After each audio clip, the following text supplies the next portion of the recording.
everyone has an angel besides them. Oh, you're here. Okay, thank God. Okay, yeah. So we don't have a projector, so you need to pull out your electronic Bibles or your notes, whatever. This morning, since I'm facing with a lot of students, maybe we could also merge spirit and science, spirituality and science, if you really understand a bit. Thank God, Taimori is here. Okay. So, do you love worship this morning? Yes. Okay, so worship, I know you'll be introduced to worship, but I've been saying worship is more than singing. Right?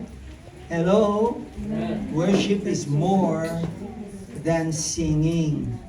So, for the sake of those nerds, for those who are knowing more of the things, because we are in an era where the human intelligence has been increasing. But let us go to basic to the Bible, to some understanding. Today's message is entitled, Knowing Your Purpose While Seeing His Face. It's a bit long title. The title is Knowing Your Purpose While Seeing His Face. Knowing your purpose while seeing His face. 1 Corinthians 13, verse 12. 1 Corinthians 13, verse 12. You can follow with me with your Bibles. If you have a hard copy, electronic, however. I'll be using the Passion Translation. For now we see but a faint reflection of riddles and mysteries, as though reflected in a mirror. But one day, we will see face to face. Everybody say face to face. Face to face. I didn't hear everybody. I said everybody say face to face. Face to face. All right. But one day we will see face to face. My understanding is incomplete now. But one day I will understand everything, just as everything about me has been fully understood. All right, so there are things that are given to us, bits and pieces. And sometimes I would say for our safety, not everything is given to us. Not everything is informed to us for our safety, for our protection. Because if we know ahead of time, ahead of our maturity, it is more dangerous. So if a young kid knows that with a key you can run with the car, with the automotive, but because he is not yet mature, giving that key to that young kid would be dangerous and risky for him. It may sound to his mind fun. It might be attracting some curiosity, but the end in view is risk. It's so dangerous. Yeah. So similarly, that is one of the explanation why everything is not given to us. So how do we get this? It's by revelation. How? By revelation. How? By revelation. Revelation knowledge, when the Holy Spirit Himself informs us, when the Holy Spirit would let us know and let us understand what is happening. Now, revelation lives in tensions, lives in the tension. There's a tension, there's a friction, all right? Of ignorance and knowledge, of knowing and not knowing.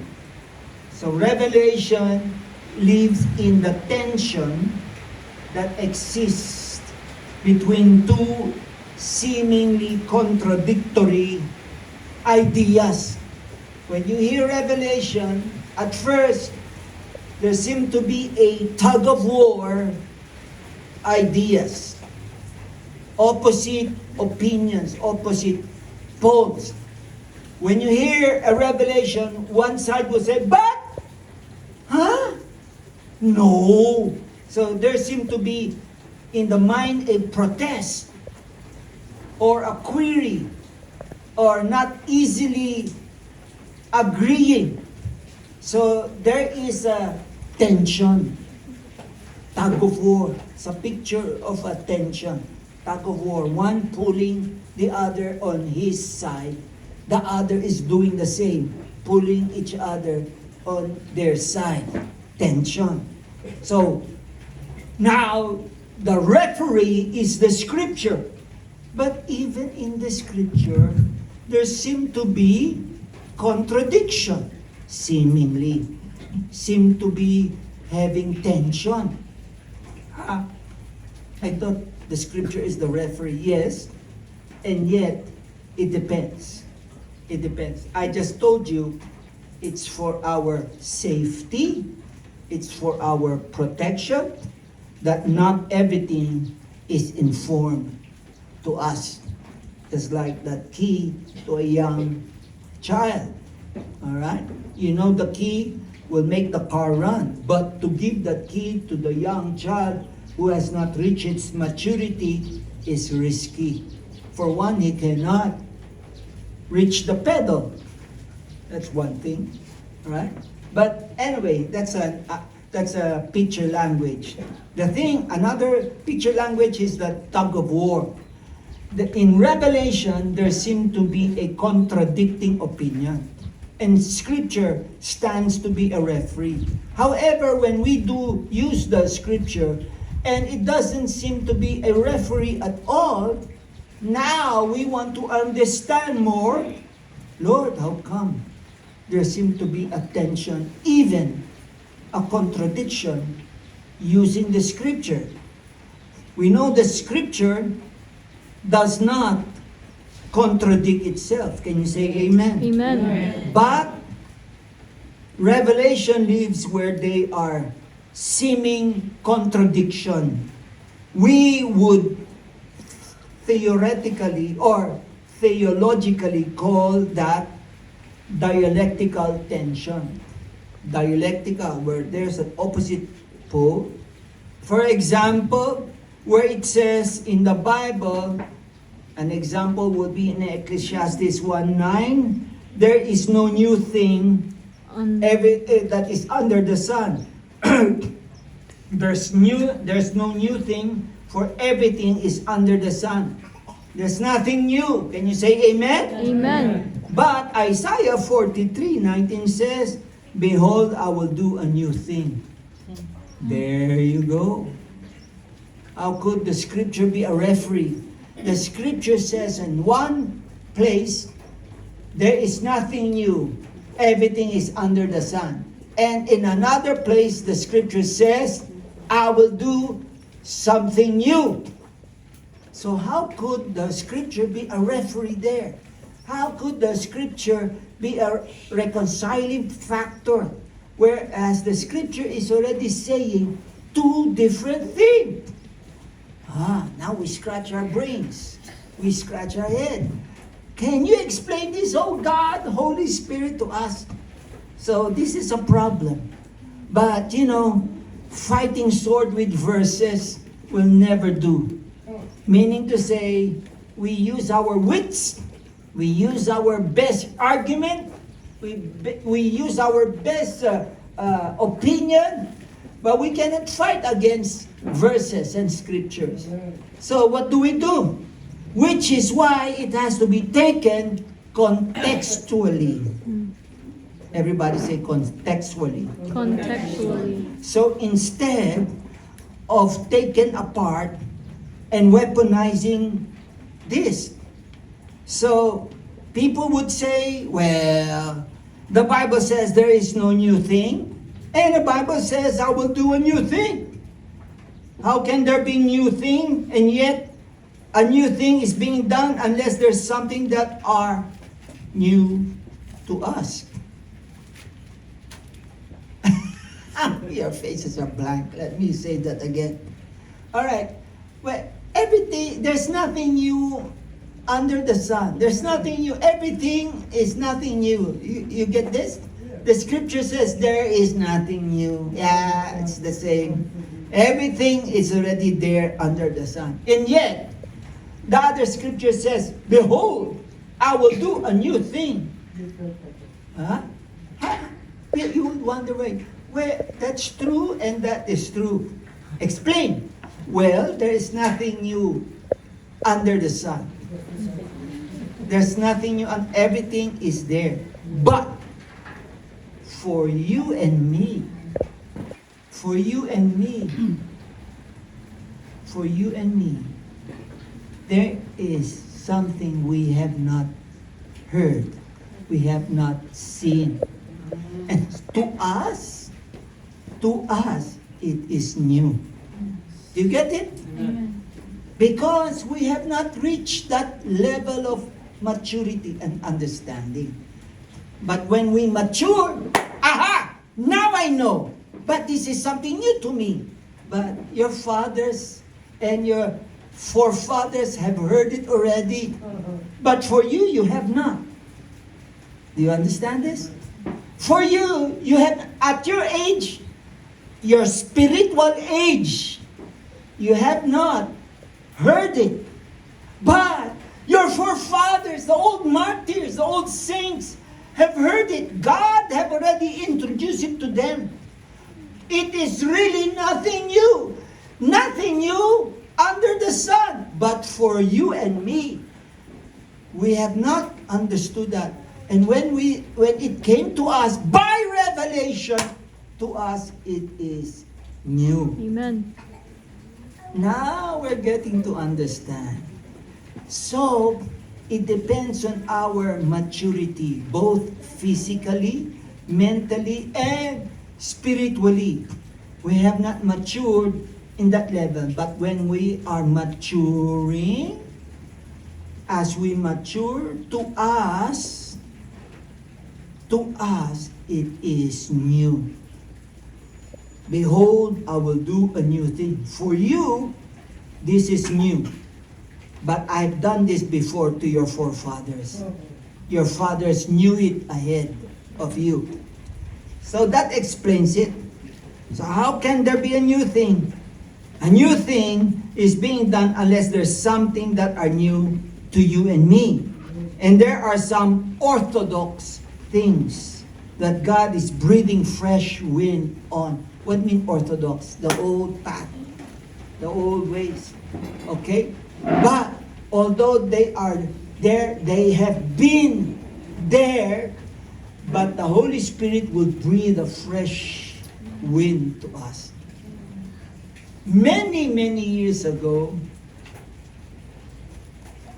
I was standing here in the days of my college days.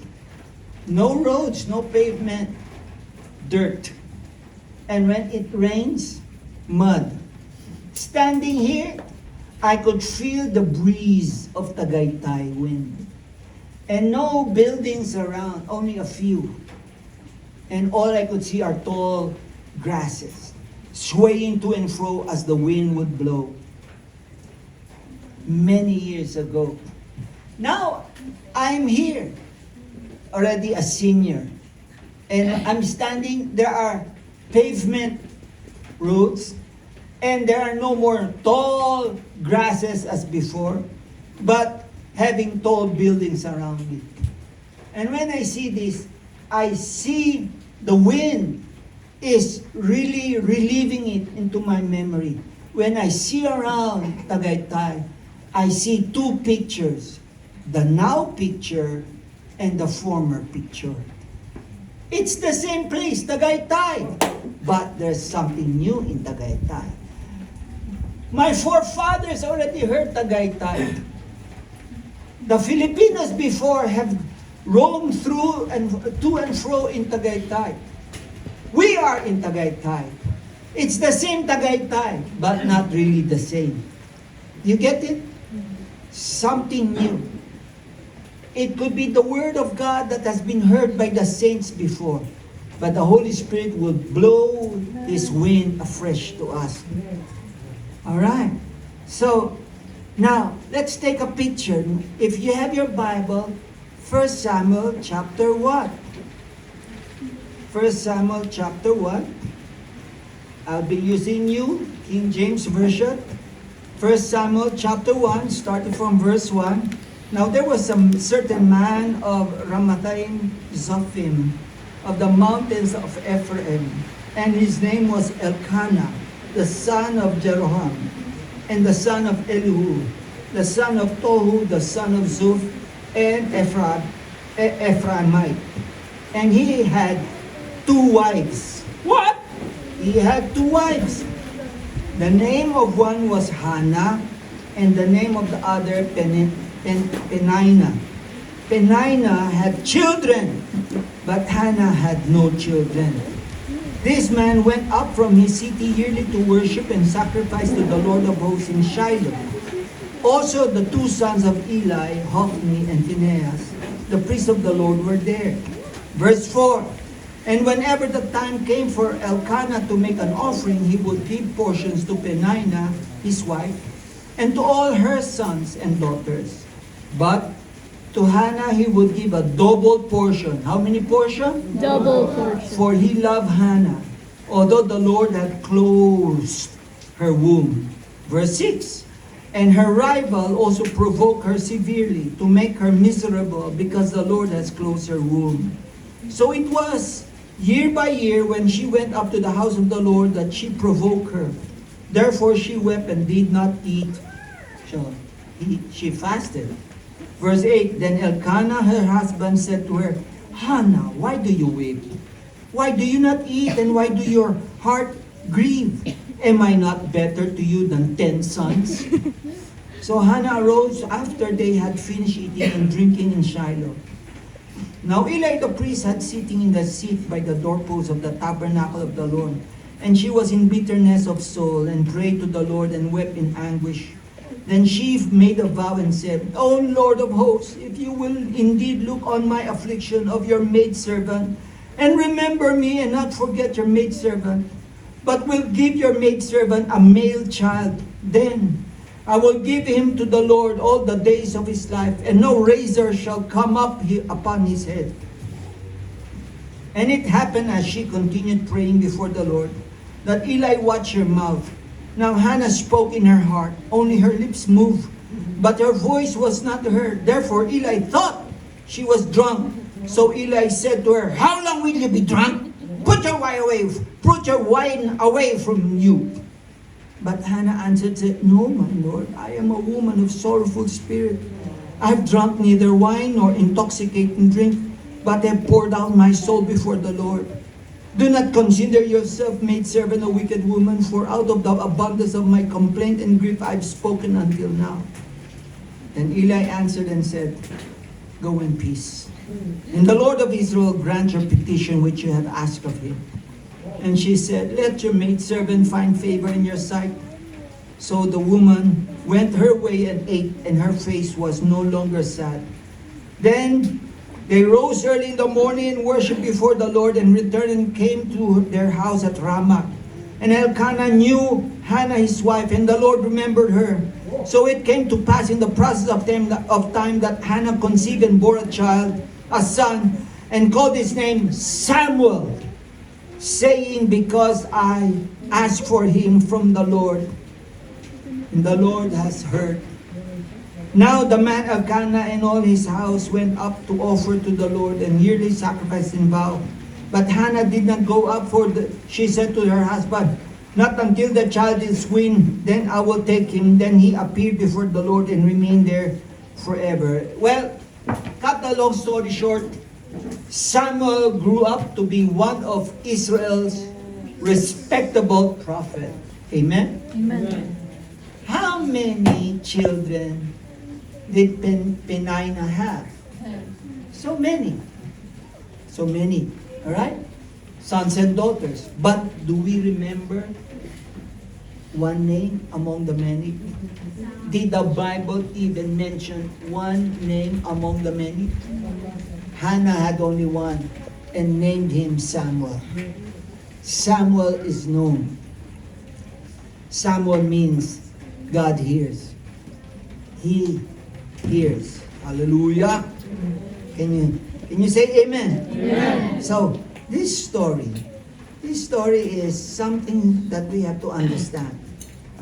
Elkanah means God has possessed. The meaning of the name Elkanah, the husband of Hannah, God has possessed. Elkanah had two wives, Penina, who was so fertile and so many children, and she has no problem in childbearing. Hannah has a problem being pregnant. But then the Lord God heard her prayer, and so she conceived, and she had a son, and named her son Samuel. So many children of Penina, no name that we can remember. Only one son of Hannah, now we know who he is, Samuel. Samuel means God hears. Hallelujah. Hannah means grace. Hallelujah. Elkanah, God has possessed. Hannah means grace. Samuel means God hears. Hallelujah. Now, you got to understand, here in our church family, in our family church, in the bride, we have a culture here.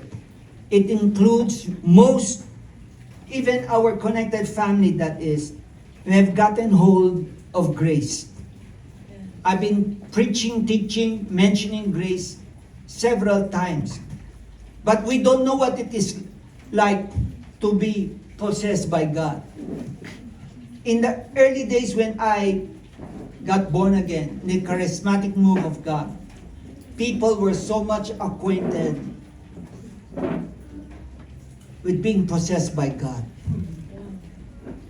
We were possessed by God so much that we forgo of food and water. We forgo of gallivanting, movies, socializing. In my era, people were so hungry and passionate of God. And so we just attend. If there's anything that is announced that there's a gathering, we go and attend. We don't care which church is that. We don't care what's going on. As long there's a gathering for the sake of the Lord, we would go and we would gather. As a matter of fact, young people, the youth, are looking forward to gather more in the youth fellowship than in the main church. Because the youth are so passionate with God, they don't question God. They just fall down on their faces and their knees and to receive God. And the Holy Spirit move sovereignly, really sovereignly. And that was the time when people were so much possessed, the era of Elkanah. But in those days, we don't know much of grace.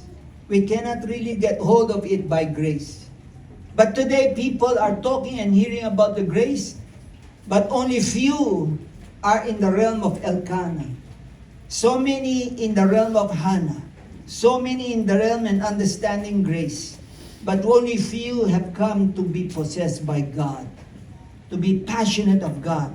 They would rather watch movies, they rather go to parties, they rather go to places and parks, and just enjoy their life. Very, very few would really be passionate to stay in the presence of God because they are possessed by God. Only few. I didn't say none, but only few. And so there got to be a balance between godly possessed and by God's grace. And we need to know this. Now, we got to realize grace birth holiness. Amen. God possessed people where all people were trying to get hold of holiness. Why? They would want to be in a fellowship because they're hungering for the holiness of God. Holiness. They want to see the holiness of God be upon them. And so, instead of getting hold of grace, that is what they're focused on too. But then we forgot that grace births holiness. Not the other way around, not holiness birthing grace. Holiness does not move you into grace. Grace moves you and me into holiness. Can you say amen? Amen. Grace moves us towards holiness. Ang biyaya ng Diyos ang nag-aahin, ang nagdadala sa atin sa kabanalan ng Diyos. Biyaya. Grace moves us towards holiness. So when God possessed men begin to get hold of grace. Something that has not happened. And I believe thousands of years is going to begin to erupt again as I see a new beginning or a fresh wind of God. Nothing new under the sun, but what God is doing is something new. Meaning a fresh wind of God. Let me say there's a fresh eruption in the hearts of people who are beginning to fall in love with God, wanting them to just agape and agape Elohim, wanting to love in a godly manner God. They love God, not in a fleshly manner, not in a phileo, not in an eros, not in a storge, but an agape towards God. That's not really new, but there is a fresh wind where the Holy Spirit will do this to us. Our entire expression of spiritual, let me say spiritual energy. Say spiritual energy. Spiritual energy. Our entire expression of spiritual energy is about to change. Energy, you might say force. Everything you see in this church, in this sanctuary, in this compound, in this place, even what we call the bride or the church school itself, everything we see is really energy. Primarily, it's energy. But energy, by definition, is simply what? What is energy? Listen, energy is vibrating particles. Vibrating particles, that is energy. Do you get it? Vibrating particles. Some people call it force. People call it power. But you could see it as an energy, a spiritual energy. Any matter that you see in this church or in your house, in your bedroom, is a vibrating particle. But it has slowed down. It has slowed down enough to take a form. Oy, you miss it. Come in, focus. Okay, spiritual energy is what you call also vibrating particles. But they have slowed down. What has slowed down? The vibration. The vibration of those particles have slowed down enough that you and I can see the form. So that's why I can see you. And you could see me. You could see this pulpit. You could see this screen. Those vibrating particles have slowed down enough that we can see the form. All things are possible in what the science call quantum field. All things are possible in the quantum field. Actually, all possibilities already exist. Nothing new under the sun. Nothing new under the sun. Before the scientists named it quantum field, God already created it. The quantum field is already there.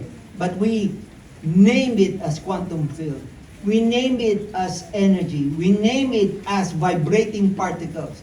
We name all of this scientific terminology. But God started it all. Amen. Nothing new under the sun. But to us, when it comes to our attention, we get surprised. We jump and shout, Eureka! I found it! I understood it! I now know it! It has come to my attention. These are vibrating particles. But nothing new under the sun. Amen. But to us, we jump for joy because we discovered and we say something new. As if we are proud to say to everybody, do you know what is quantum field? And God in the heavens smiled at us. Yeah, I heard that too.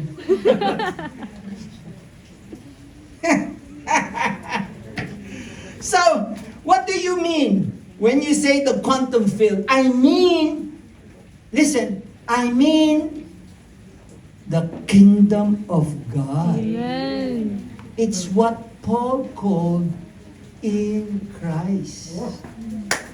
What's the connection? We're talking about scientific field, scientific terminology. You call it quantum field.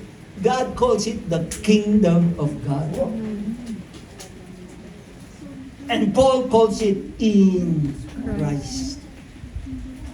All possibilities, everything already exists. God is just waiting for you and me to visualize it. Which outcome you would like to have. You want to get the result of what you visualize. We are in a hurry. Now I see, now I want to get it. Because we are able to imagine it. Do you get it? Yes. But if we merge, or should I use the word, if we marry the visualization of the outcome you'd like to have with the declaration of your own voice, your own voice, not somebody, not me, not Dad Solomon, but you, your own voice. If you marry, if you merge, if you put together the outcome of what you visualize, of what you see, it's real to you, what you see, and you merge it with your declaration of your own voice, not somebody else, not me, but you who sees it, you who visualize it, and to you, you see it, and you merge it with your own declarative voice. When you put them all together and begin to move into an emotional state, meaning to say, you know, you don't doubt it yourself. You passionately agree. Not only that what you see, you know, and that's when you declare with all understanding, with passion, not doubting what you declare. That is what I meant. With an emotional state that will actually draw the outcome, meaning to say, make the outcome real that you have dreamed of. That is to call those things, listen, that is to call those things that are not as though they were. To call those things that are not as if they were. So, there are things you see. You get this? There are things you imagine. Imagine to have a house and lot. Today it's not yet there, but you visualize it. But you declare it. You declare it. Alright, this is just an example. You just declare it. And when you declare it, you don't declare it up in your head, but your entire emotion, your feeling, you agree. You agree. Alright? And when you declare that, when you agree, you are merging what you see. Are you understanding this? Amen. You're merging, you're marrying what you see to your own voice. I will have that. I will have that. My own experience, many years ago, I stood here. I said, someday I will live here in Tagaytay. And now, I'm here in Tagaytay. I did not doubt my own visualization. I didn't see any buildings. Nothing. But inside of me, when I declared it, now it has come to pass. Do you get this? Hello.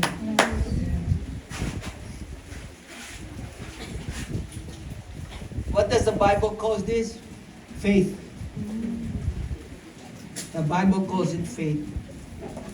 That if we have a faith, as small of a grain of a mustard seed, and you and I don't doubt it, in our hearts, we don't doubt it, you can declare, you can speak to this mountain to go yonder, and it will cast itself all into the sea.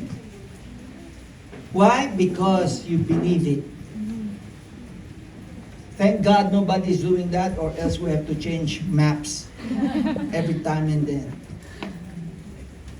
But with God, with whom? With God, all things are possible. All things are possible to him also who believes. Number one, all things are possible to God. Number two, all things are possible to him who believes. Nothing new under the sun. Nothing new under the sun. But I will do a new thing to you. Okay? Nothing is impossible to God. And then it says, all things are possible to him who believes. Hey! Is that possible to the animals? Is that possible to the vegetations? Is that possible to the soil? Is that possible to anyone? Only God says that to man. All things are possible to him who believes. With God, all things are possible. But where is God? Where is God? So the kingdom of God, and Paul calls it in Christ. Jesus was preaching about the kingdom. The first gospel that he preached was the gospel of the kingdom. Paul calls the kingdom of God in Christ. Huh? I don't get it.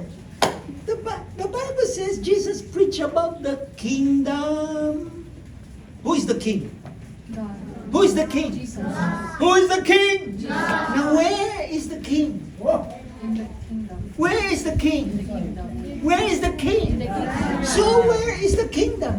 Jesus. You're saying Paul is correct, because the king, Jesus, is in you, in Christ. In Christ.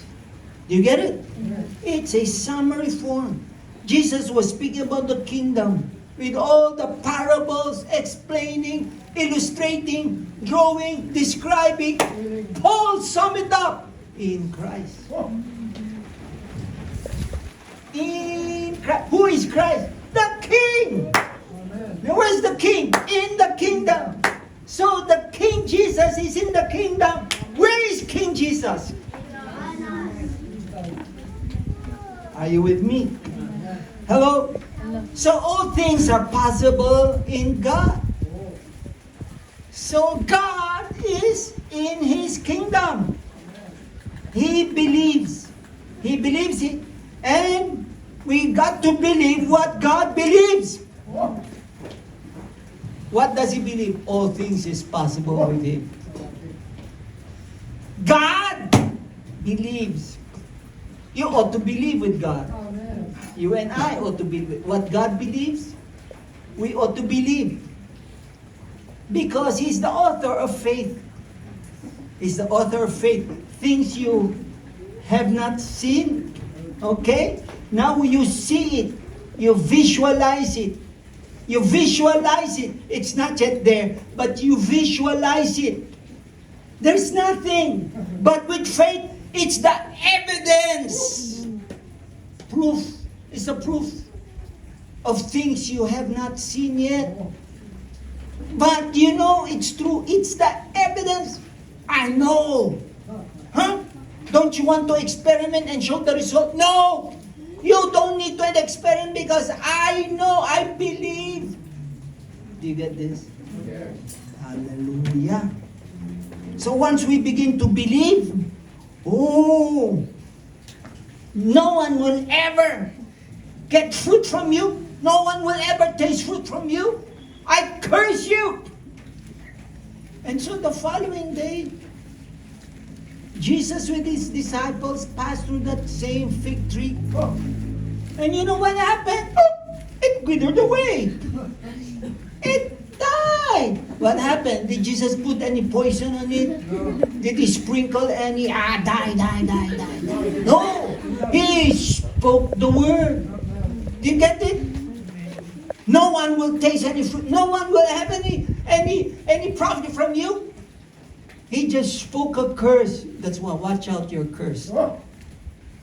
Watch out. Don't follow the heathen. Don't follow those who wantonly speak of curses. Don't you even curse your parents, especially your mother. Don't you follow them. Not even to jest, not even to have fun, not even to gather laughter. Right. No need.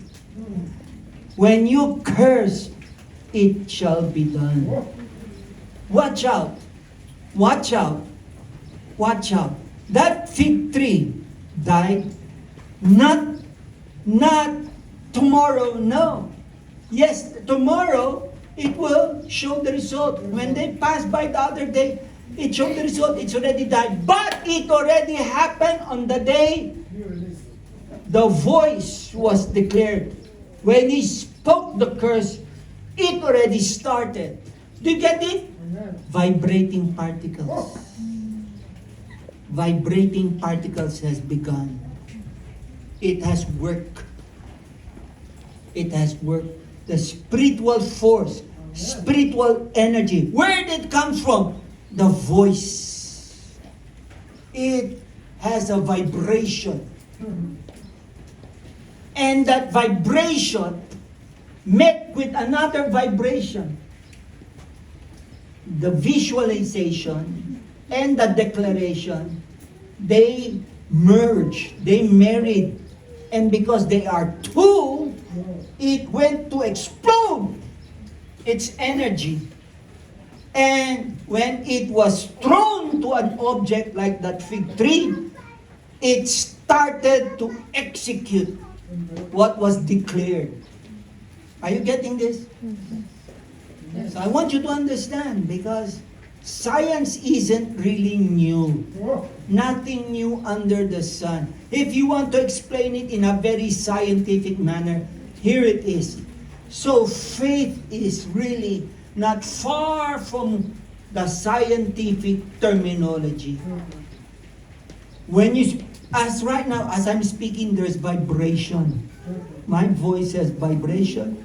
It goes through this cord. Yes, amplified through that speaker. It amplifies, it means makes my voice louder and bigger. So it's not only within this room, but the neighbors could hear me. So there's a vibration, a vibrating particle piercing through whoever hears this. Do you get this? This is spiritual power. What they call really is vibrating particles. Okay, so the fig tree resulted according to what was declared. Likewise, when you declare, it will come to pass, especially when you don't doubt it. That's why be careful with what you say. Even jokes matters. I'm not saying don't have fun. You could have fun without distorting your power, releasing curses that are not necessary. Now, understand, it has gone, it has withered away. Now, if we had electromagnetic microscope here in this room, if we have an electronic microscope, we look deep and deeper enough, you and I will see something. We would first see molecules moving about. And then from the molecules, we see smaller items, we call them atoms. From molecules, we see atoms. And then from the atom, we see more things. We see subatomic particles, smaller subatomic particles. And when we look at these subatomic particles, we observe they are not standing still. What? They are moving. What moving? They are vibrating. These are the vibrating particles. Do you get it? Even when you spit your saliva, or your blood, or your skin, or your hair follicle, or whatever you put under that electromagnetic microscope, it is so powerful. Not only the molecules, you will see the atoms, the subatomic particles, and when you observe the subatomic particles, they vibrate. But you're not shaking the table, you're not shaking the apparatus, you're not even shaking the room. No, you let it stand still there under the electronic microscope. By itself, it vibrates. Vibrates. You make sure the windows are closed so that no wind will disturb the liquid. But it still vibrates. And that proves that there is a vibrating particle or particles. That's why you and me are alive. Are you with me? Hallelujah. This is what we have determined about the vibrating particles. What?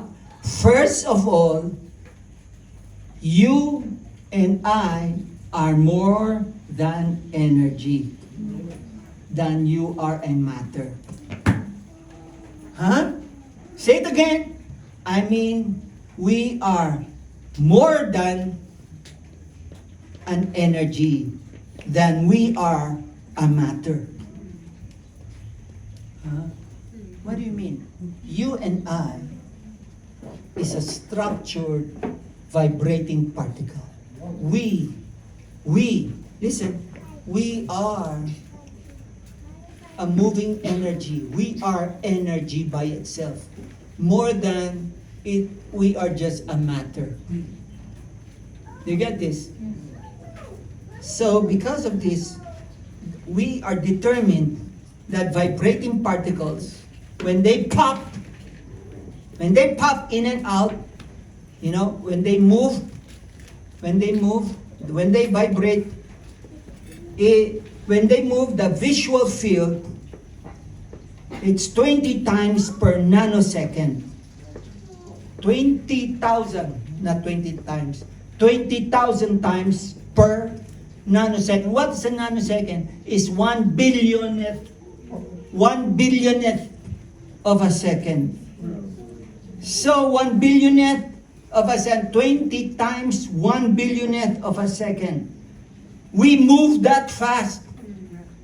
We are moving so fast. Our vibration, our energy is moving so fast. More than what you think. You're speaking out of tongues like a machine gun. Oh, you speak like a machine gun. No. You and I are vibrating faster than that, speaking of tongues. Do you get it? Are you alive? Yes. You got to understand. There's nothing new under the sun. So all of these scientists, all of the scientific terminology we've been hearing about, it's nothing new under the sun. We ourselves is an energy more than we are a matter. All right. So when we have this, we have to understand that instead of either or, we're going to learn of both of once, to be both the kingdoms of this world. It says, instead of the kingdom, we become the kingdom of this world, but we know that the kingdom of God will become the kingdom of this world. Indeed, become part of the kingdom of God. And we don't think that there's a better place to release the manifestation. Listen, there is no better place to release these vibrating particles. Are you paying attention? Yes. There is no better place to release these vibrating particles than in worship. Amen. When we worship, listen, two things are happening. We are visualizing. We are visualizing God's realm. The Holy Spirit inspiring our minds, our thought process. What was preached to us, what we have read in the Bible, in the scripture, or what the Holy Spirit is revealing to us, we are visualizing what is revealed to us. I told you Revelation, right? So what is revealed to us, we are visualizing. Plus, our voices. Amen. Our voices. Do you get this? Amen. Our Declaration. voices. We merge, we marry, we unite with what we visualize. When we increase our voices, our worship, not just for singing sake, not just for song's sake, but with our faith, we know we are bringing homage to God before the throne of God, before the presence of God in His throne. We are visualizing, we are standing in the presence of God, and we are worshiping God. Do you get this? We see this. We see this in our minds. We are here in Tagaytay. We are here in this church. But in our minds, we are seeing ourselves in the presence of God. In the throne room of God. And when we are expressing our worship, our love to God, it merges, and that vibrating particles is reaching to the presence of God. Listen. If I have two people, if I have two persons here, and I swab their cheek, I swab the inside cheek, I swab his inside cheek. So I have two DNAs. And I merge the two DNAs into one. Are you listening? If I merge the two DNAs into one DNA, all right? Now I have two cotton swabs already, but I have two DNAs, merging the two. So whatever I do with this DNA here in Tagaytay, and the other DNA is in Germany, whatever happens to that DNA is also happening to the DNA in Germany. Right. So whatever takes place on earth is taking place in the heavens. Amen. Do you get this? Do you get this? Huh? So, our DNA has been merged with God. You don't need to take a cotton swab. No! What happens? By faith, we took Christ as our Savior. He is in us. Amen. So, as we worship God here in Tagaytay, it's happening in the presence of His throne. In the presence of God. We are not separated. Do you get this? The vibration that is happening here is happening in the presence of God. Do you understand? There is no more separation. There's no distance, no matter how far is the heavens. Beyond the third heavens, the seventh heaven, if they say it. No, wherever God is, you are here in Tagaytay. What happened a while ago when we were worshiping?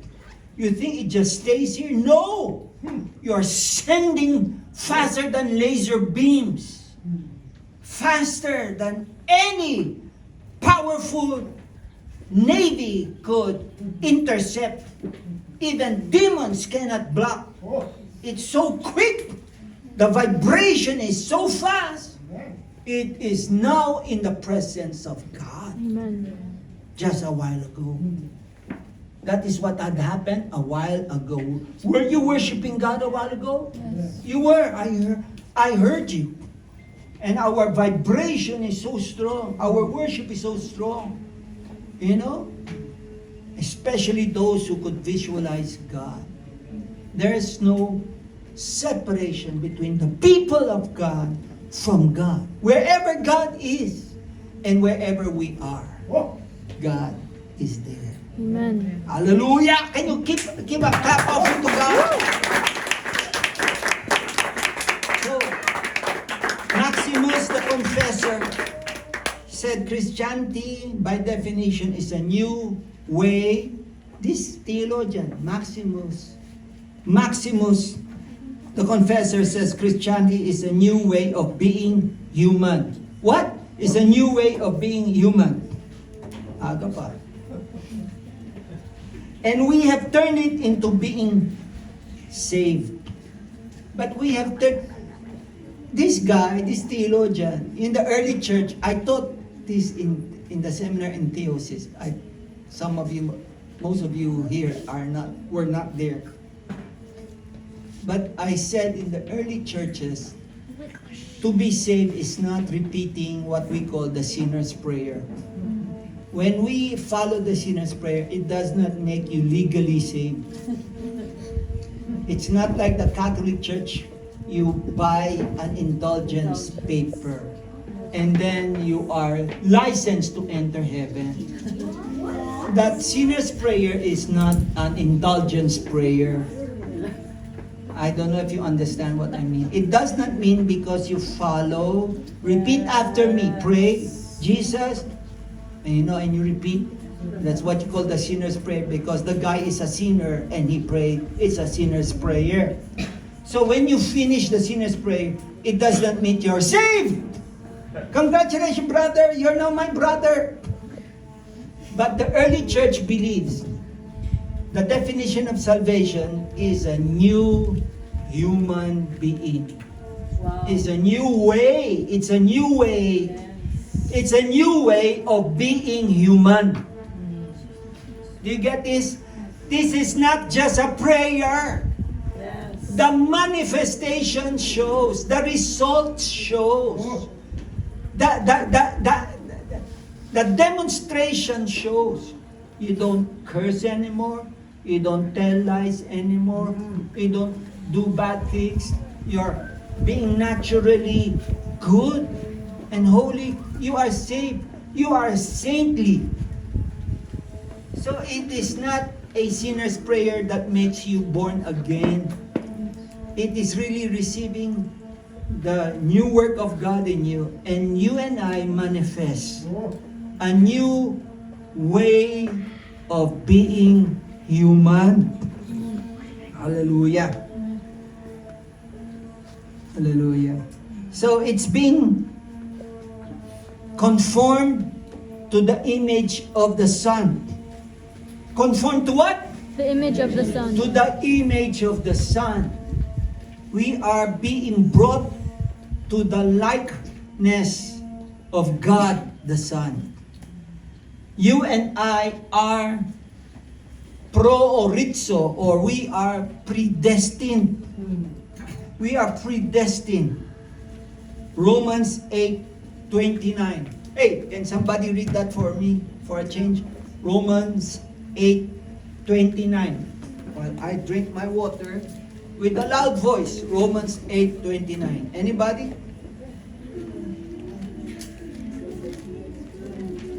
Romans chapter 8 verse Loud.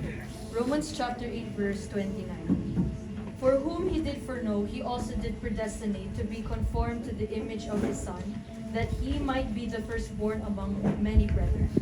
For he did know, for he foreknew, for he knew beforehand, before anything else, he knew you and me, right? So when he knew us ahead of time, he also designed us, he also created us, he also chose a destiny for us. Yes. That's why the word is he also predestined us. Meaning to say, he planned ahead of time that we are headed this way. Yes. Now, which way are we headed? He predestined us to be what? To be Conformed. conformed. Yes. To be like. To be similar. To be exact. Like what?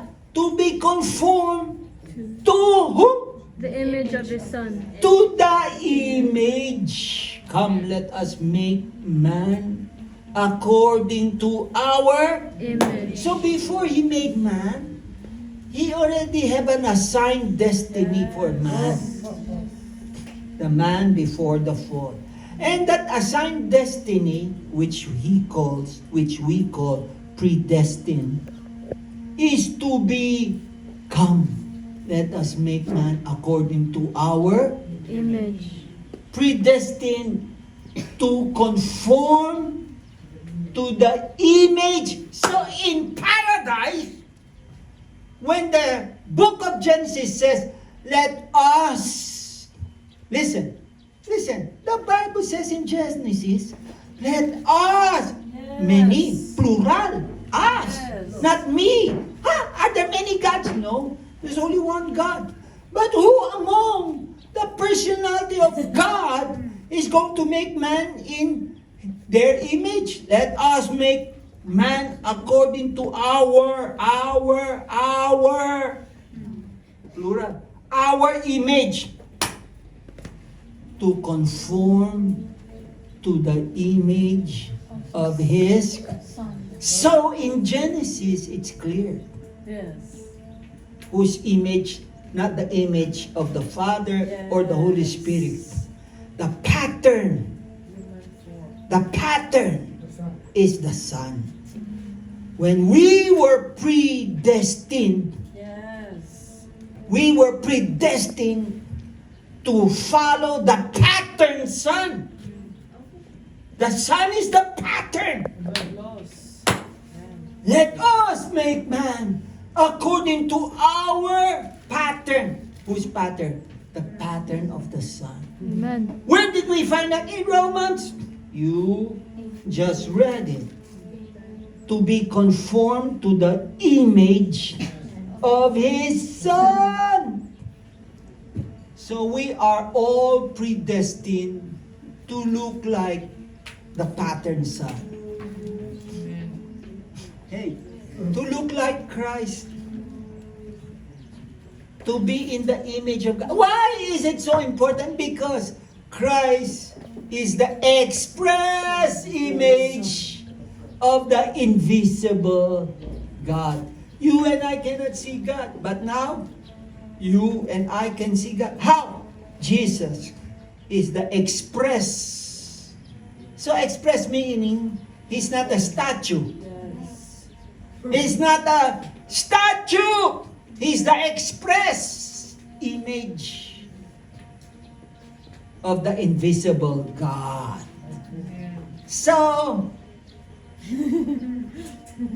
He's more than a vibrating particle. Express! Express! He's an express image. And so because He is in us, you and I are also expressing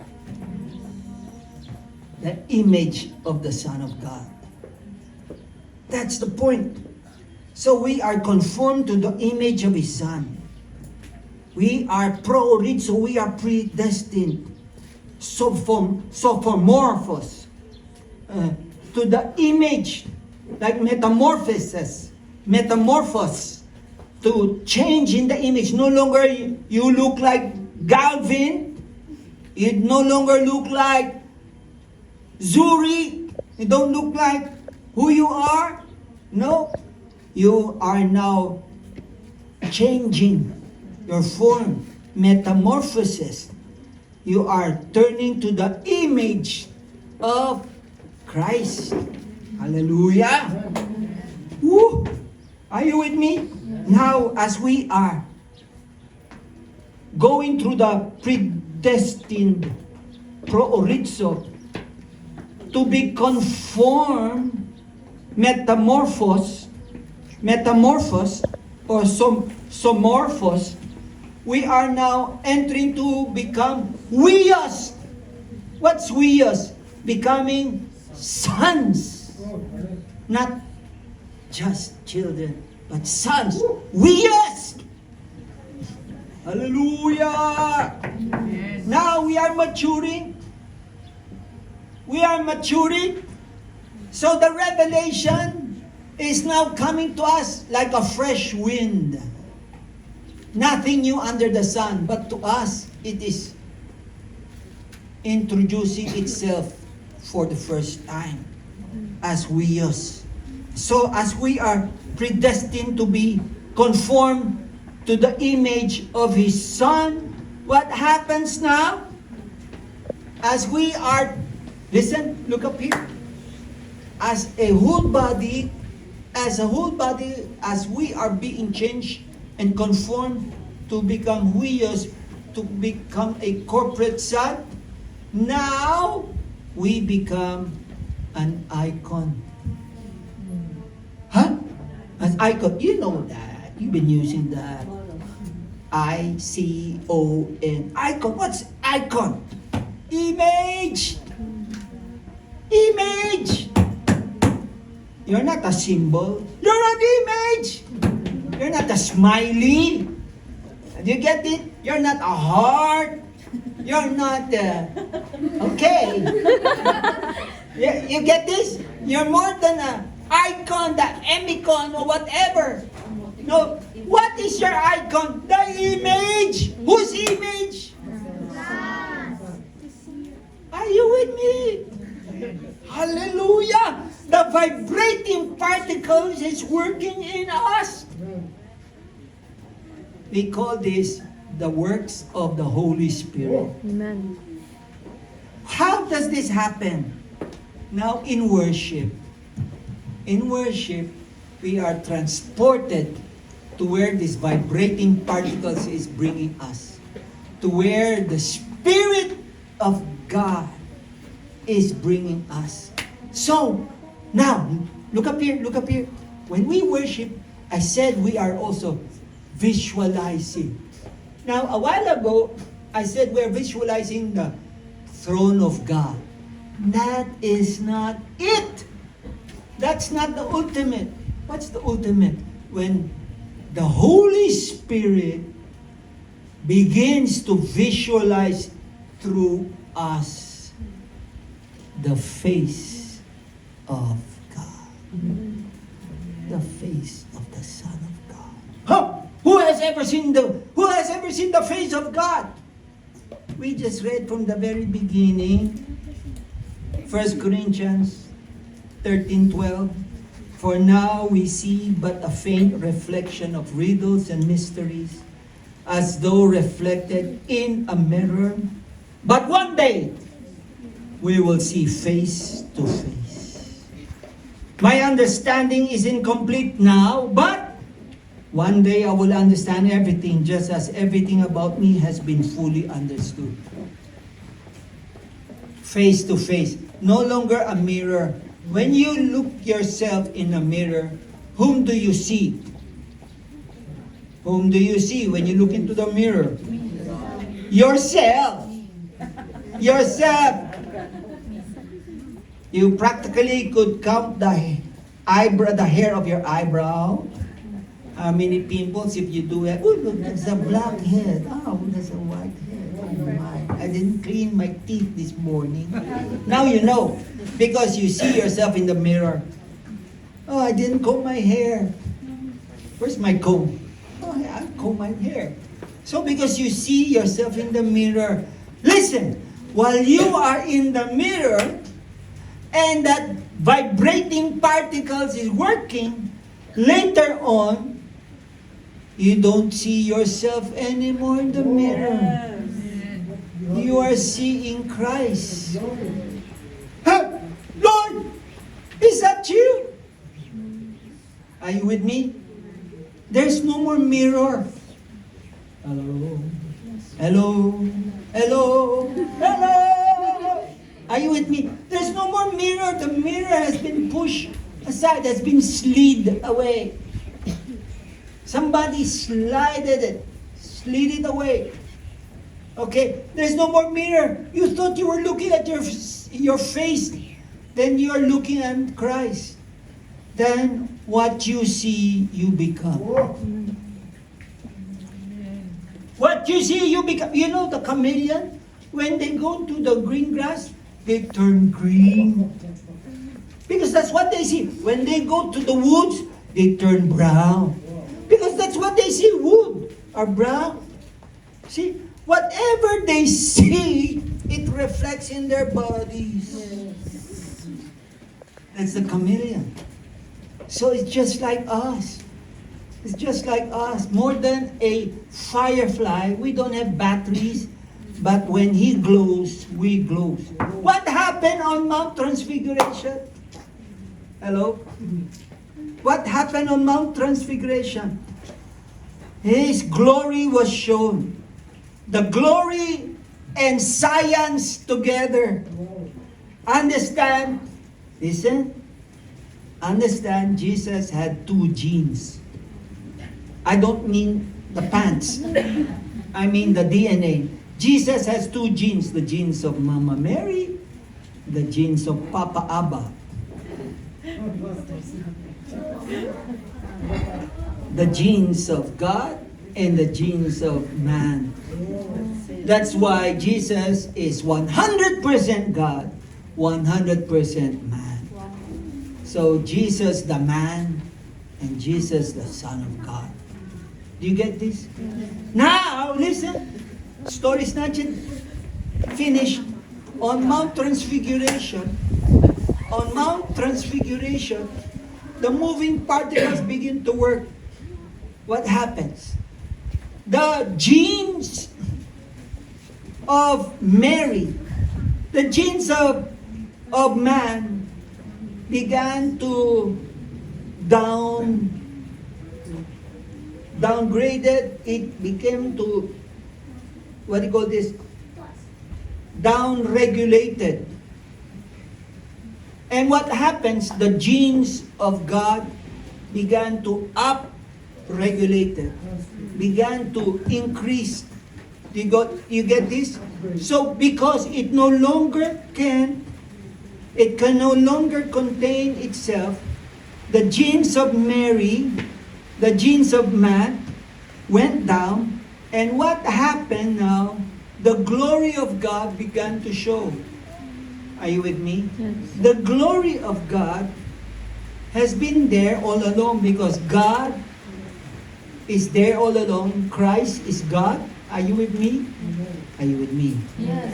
So, for the longest time, people in Nazareth, in Galilee, people in Capernaum, and everybody saw the outside gene of Jesus, which is the man. Jesus the man. But they could not see the genes of God. On Mount Transfiguration, the genes of God began to manifest, and it pulled down the genes of man. So, he was not changing into something he was not.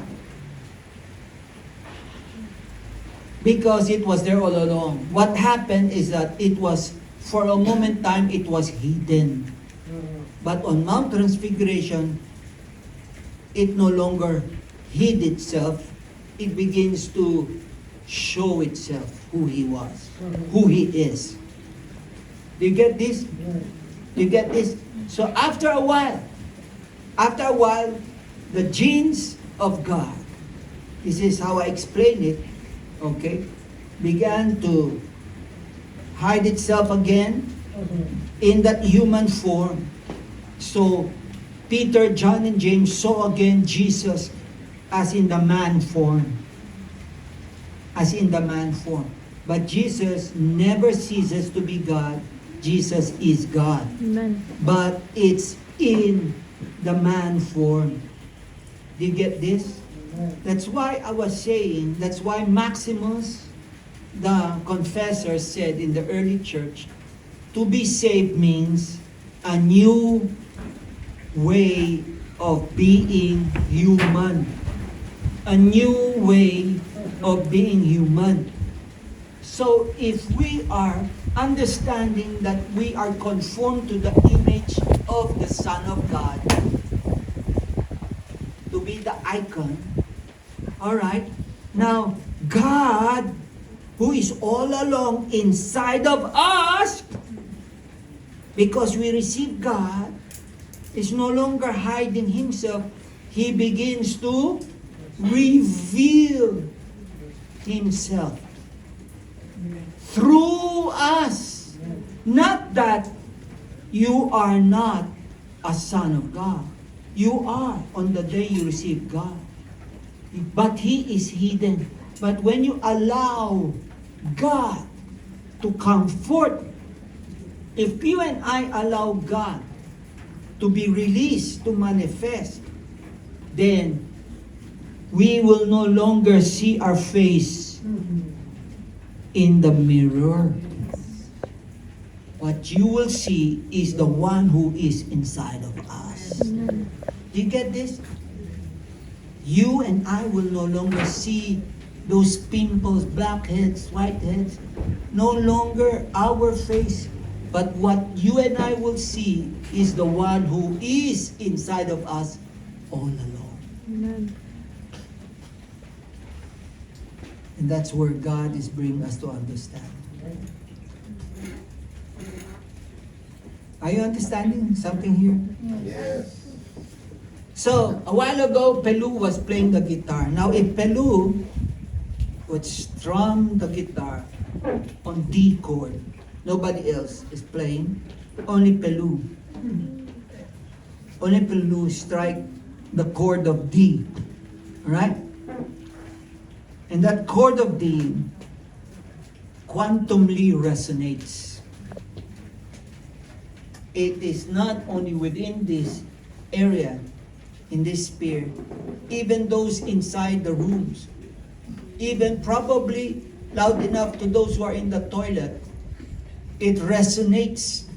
So the chord D is vibrating, resonating. Do you get this? Resonating, it reaches as far as it could. It resonates, the chord D. It vibrates to that place. All right? So, what happens now? It brings forth a a transference of that sound from this corner to everywhere it resonates. That is called quantum field. The quantum field is now, listen, when did she strum the guitar? He strummed the guitar at that moment. Ring, chord of D. But when it resonates, the quantum field knows no time and space. Maybe 2 minutes ago, she strummed the guitar. 2 minutes after, somebody at the back door could still hear the chord D. Do you get it? So, it is no longer limited in time. It travels. It travels. But she strummed the guitar 2 minutes ago. But 2 minutes after, somebody heard the D chord. But it's past. She did that 2 minutes ago. But 2 minutes after, somebody heard the chord D. And she did it here. But the guy is somewhere. So, it is no longer limited in space. In the quantum field, it is not limited in time. It is not limited in space. Are you with me? Hallelujah. Are you getting to know this? So, this is independent of time. It is independent of space. Somebody knelt and prayed for the Philippines. They prayed for the nation. And those vibrations, those prayers, they entered into an independent of time and space. Those prayers are not dead because it was prayed a while ago or yesterday or 2 days before. But those prayers were not cut off, they were not killed because of time. No. Those prayers went beyond time. It is no longer limited in time, just like when we worship. When did we do a worship? We started at 9 o'clock. We ended almost at 10, almost 45 minutes more. But that was a while ago. Today I'm speaking here. But those worship were not cut off because of time. It resonates. Do you get this? And where did we do it? Here in Tagaytay. But as the worship resonates and knows no time, it also knows no space limitation. It reaches beyond Tagaytay. Do you understand this? Yes. What is happening? There's no limitations. There's no limitations.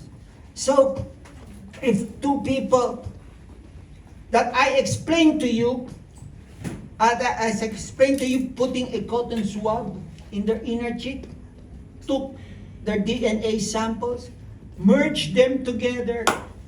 This is what you call quantum entanglement. Quantum entanglement. Their DNA are merged, entangled. So there's no more separation.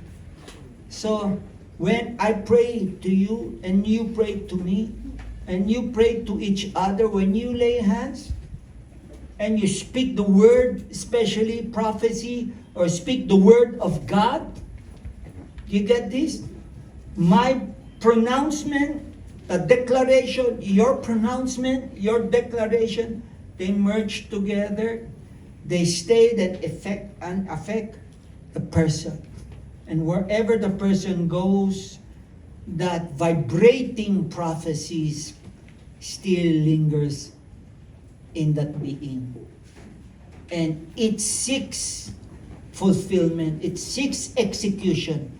And when you reach a certain age and finds, aha, this is the time, when I execute the word that has been vibrating in you for all these 10 years, all these 20 years. Now this is the time. It explodes into a manifestation. So, the next time the worship leader or musician comes up, we are not wanting them to tell us what is the next thing to do. No. We are moving according to the flow. Our community has been embedded with our culture. 3 things in our culture. We have a culture to worship. We have a culture to prayer. And we have a culture of community.